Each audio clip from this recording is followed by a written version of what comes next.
The Unmarked by Matt Fleagle. Chapter 9. The Stream. Soon the small party sent out by Fallrankle reached the shoreline of a stream. The narrow channel of water coursed between two tangled thickets of fallen trees and dangling branches. Glista stooped to drink from the shallow water. As she did, her eyes scanned the surrounding forest.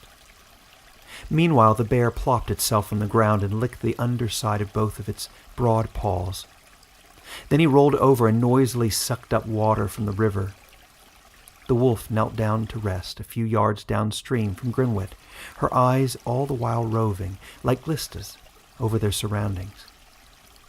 Kaleb, still smarting from the scuffle with the bear, kept a safe distance from Grinwit. He knelt a bit upstream to lap up cold water in his filthy and scraped-up palm.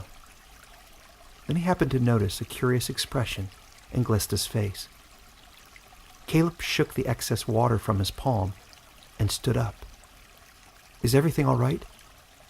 Glista frowned. "Our thief cannot be far ahead, but I've lost his prints here by the river. Either he is more careful than I give him credit for, or else—" Her voice drifted off. "Or what?" Teva said. "Or he is still here," Glista said, quieter. Grinwit rose from where he was reclining by the stream. Kaleb tightened his fist around the axe handle. Teva craned her furry neck to stare up at the towering trees along the riverbank. For the first time, Kaleb noticed the eerie silence of the woods surrounding him. While traversing the dense forest, Kaleb had heard the jaunty songs of birds in the trees above them. He had noticed them since few birds ever flew over Glenward. Out here in the no-man's land between Glenward and Ablerin, the bird songs rang out through the otherwise serene woods. But now he heard nothing but the calm murmur of the shallow stream behind him. "Why is there no singing?" "What?" Glista said. "The birds," said Kaleb. "They are not singing here." Teva hunched down suddenly, the black hairs on her back bristling. "You're right, Dellblood. Birds should be singing in the trees," said Glista, as her eyes roved up to the treetops. She shielded her squinting eyes from the garish sunlight punctuating the foliage above them. There is only one reason the fowl would have abandoned the trees. Just then the sunlight in the treetops dimmed, and something wide and shapeless fell toward them. A fraction of a second later, Glista and Grinwit were covered from top to bottom in a wide black net. The bear roared and struggled, but Kaleb could see that the massive beast could not free himself without help. Another net fell just to the left of Kaleb and Teva. It partially covered Teva's tail and rear limbs. A third net, apparently intended for Kaleb, missed him by just a few feet, when with a swishing sound, it dropped a second later. Ducking low, Kaleb rushed over to Teva to offer her his help. Just then, Kaleb heard the dull thud of boots against tree boughs high above him. Several people were descending rapidly from the trees. "My paw is free, Kaleb," panted Teva. "Grab it and pull me out." "Be careful not to struggle, Teva," Glista said, from where she lay completely covered by the net. "My people's nets are designed to entangle the enemy when he thrashes about to free himself."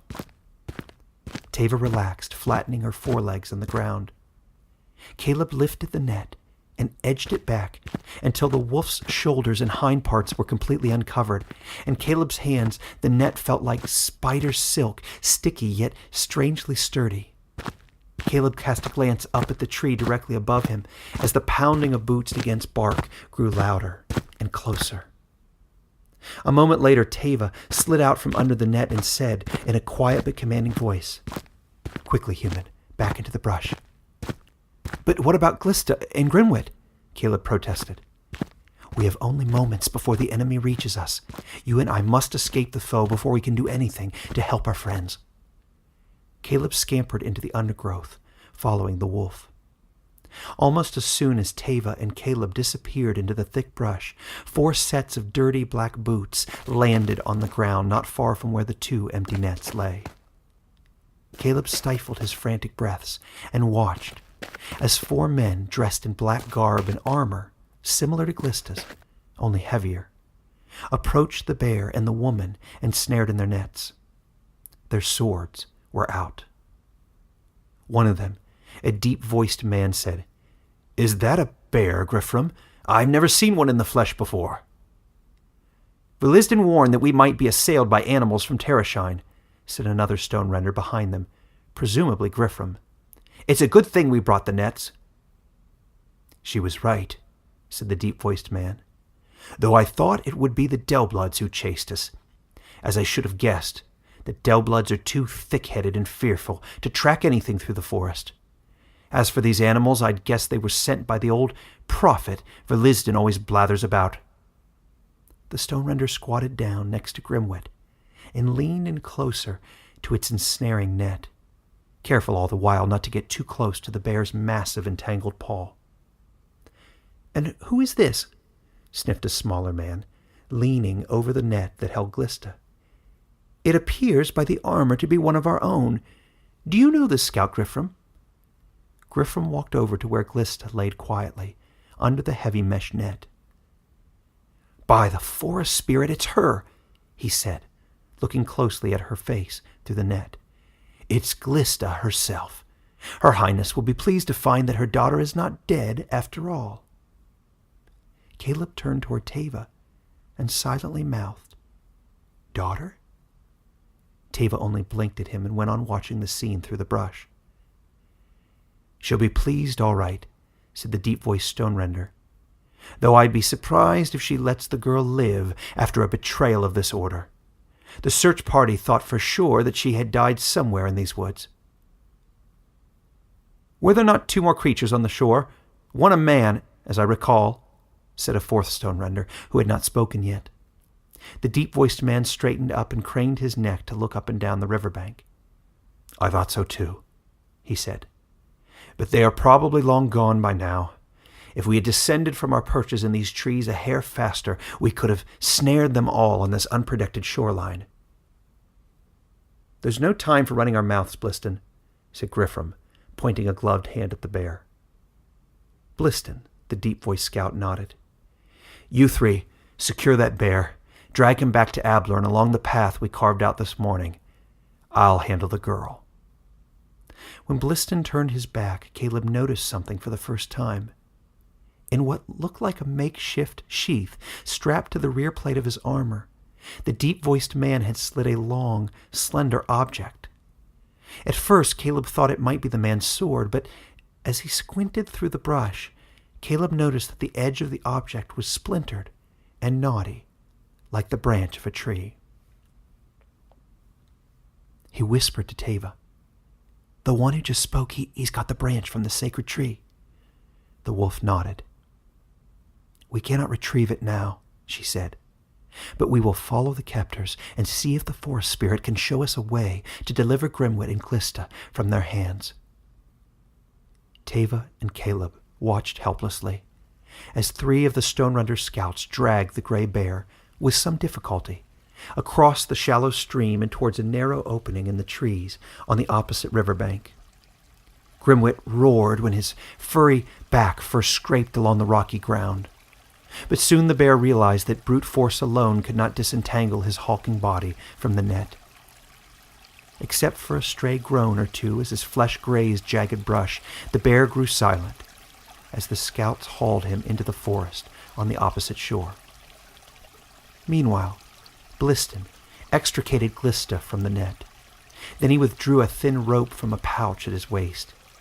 As he tightened the rope in a crisscross pattern around the girl's wrists, Bliston leaned his stubbled face close to hers. He whispered something that Kaleb could not overhear.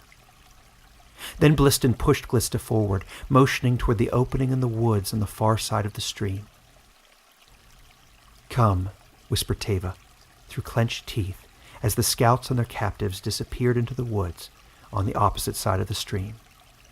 "Let's follow them." Kaleb rose from the ground and brushed the rotting leaves and dirt from his tunic. Hesitating for only a moment at the edge of the stream, Teva plunged into the cold water. The river rose as high as her chest, but she crossed with little trouble, scrambling up the other bank on wet paws and shaking the water from the bottom of her shiny black coat. Kaleb tucked his axe into his belt and waded into the water.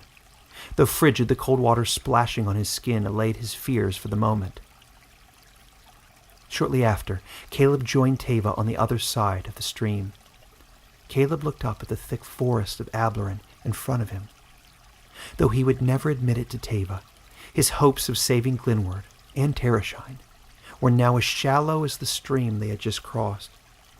The odds against the wolf and the Dellblood completing their mission, with 2 comrades taken hostage and the stone renders closing in on Ablaran, where they would be fortified against those seeking to retrieve the branch, now seemed overwhelming. Nevertheless, Kaleb drew his axe out from under his belt. Swallowing hard, he nodded to Teva. Without a word, the black wolf bounded away into the brush, and Kaleb followed.